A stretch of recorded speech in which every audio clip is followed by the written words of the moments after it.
My name's Teighan Laino, and I'm a children's author. So what inspired you to become an author? Well, I've always loved writing. It's something that I did right through school, but I kind of had family pressure, I guess you could say, to follow a different career path. So I actually completed a Bachelor of Science degree, and then worked as a geoscientist in a few different industries and just realized it really wasn't for me. And what inspired me to really follow what I wanted to do actually was sadly from the loss of a dear friend of mine. And he passed away by suicide in 2019. And the first book I wrote really was more of a personal way to process that pain, and was just an outlet for me. However, I realized after some feedback from a number of friends and family that I should really put it out into the world to honor him. And so my first book is called Tom Shark. It's in memory of my friend Thomas Sharkey, therefore the shark character. And yeah, so that's what inspired me. This is it. And basically, it's just a really vibrant, colorful. I feel like that always resonates with young readers most. So even though it has, quite an important message, the coloring and everything's quite vibrant. However, you can see there's some, these images here really do try to depict that sadness and that grief. So it kind of it's been really interesting on some of my school visits when the children really pick up on that, and they do notice that the stingrays are representative of the depression, and when the colours change from vibrant and colourful to really dark and gloomy. So that just helps them really understand visually what's happening with Tom's emotions. How did writing the book help your own healing process? I guess it was just a creative outlet. Also, I reflected back a lot on experiences that I had in my childhood where I'd learned about suicide in my own family, my grandfather and my best friend's father. And at the time, it was the 90s. Mental health wasn't so openly discussed. There was a lot more stigma back then. And it was something that my sister and I were terrified about. To know that somebody took their life, you would question, could my parents do that, or could I do that? And there was not enough information about depression or mental illness, and to know that they didn't choose this, it was the illness that took their life.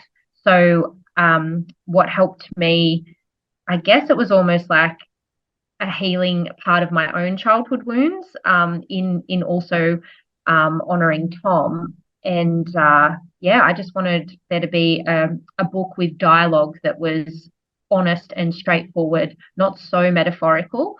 Obviously, the character is a shark, which makes it a little more, I guess, a little more accessible for young minds. However, the dialogue throughout the book does use direct words like depression and mental illness. So I really wanted, that to just be a really honest conversation. Yeah, how important is it to talk about this with kids in a different way? I think it's important because with education comes resilience. I think that children want a more honest conversation about tricky topics. And I feel like when you open that dialogue with them, it allows them to come to you about more. They feel like if you aren't so uncomfortable with them about things, they might be more open to discussing tricky things with you, with whatever's happening in their peer groups. I do understand, you kind of want to protect your babies and put them in a little bubble, and you don't want them to know about all the scary things in the world. However, they are exposed to that no matter what you try to do, because they go to school, or they hear something through a friend at a dance or an activity. So yeah, they're always, and as you know, access to social media these days, they could just click on the wrong link. Yeah. Yeah, so I just feel like it just really starts to open up a good dialogue. What is it like writing for children? fun. I mean, I'm in a season of my life where I've got young children myself, so it does help knowing the things that they respond well to. But yeah, I find it fun. It's yeah, just an enjoyable thing to do, really. What are some of the things that motivate you? Um, my kids, I guess, such a cliche answer. I know that that's what a lot of parents would say. But I really do love putting things out into the world that my children enjoy and that I know other kids will enjoy. I just feel like, they bring so much to our lives, so much fun and excitement and yeah, I just really feel like it's a great thing to create something that helps you connect with them. In terms of mental health, do you see people talking about mental health more in Australia? I do. It's definitely more discussed now. There's than it was when I was a child. There's programs being introduced into schools. There's a lot of information out there that parents can access. The one thing that I'd like to see more of, though, is discussion about mental illness. So there's a lot of information there about how we can care for ourselves and self-care and things that can boost our mood and all of that.